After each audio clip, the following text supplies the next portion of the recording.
நான் சென்னை டிலாக் டெக்னாலஜிஸை சேர்ந்தவன். இந்த வீடியோவில் கார்களுக்கு PS 990 பெட்ரோல் சேமிப்பானை முதன்முறையாக எப்படி போடுவது என்று பார்க்கப் போகிறோம். முதலில் உங்கள் காரை பெட்ரோல் பங்கிற்கு கொண்டு செல்லுங்கள். முதலில் கார் பெட்ரோல் டேங்கிற்குள் எவ்வளவு பெட்ரோல் இருக்கிறது என்பதை மதிப்பிடுங்கள் அல்லது கணக்கிடுங்கள். பிறகு இப்போது டேங்கில் எவ்வளவு பெட்ரோல் நிரப்பப் போகிறீர்கள் என்பதை முடிவு செய்யுங்கள். இரண்டையும் சேர்த்து கூட்டவும். பின்னர் 10 லிட்டருக்கு 2 மில்லி என்கிற அளவு வீதம் PS 990 போடுங்கள்.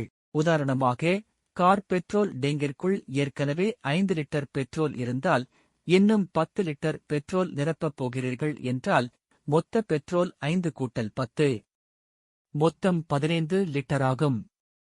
15 லிட்டருக்கு டேங்கியில் போட வேண்டியது 3 மில்லி PS 990 ஆகும். கார் பெட்ரோல் டேங்கிற்குள் இருக்கும் பெட்ரோல் பொதுவாக கண்களுக்கு தெரிவதில்லை. உள்ளே கீழே இருக்கும். ஆகையால் பெட்ரோல் நிரப்பும் முன் முதலில் 3 மில்லி PS 990 போடவும். பின்னர் 10 லிட்டர் பெட்ரோல் போடவும்.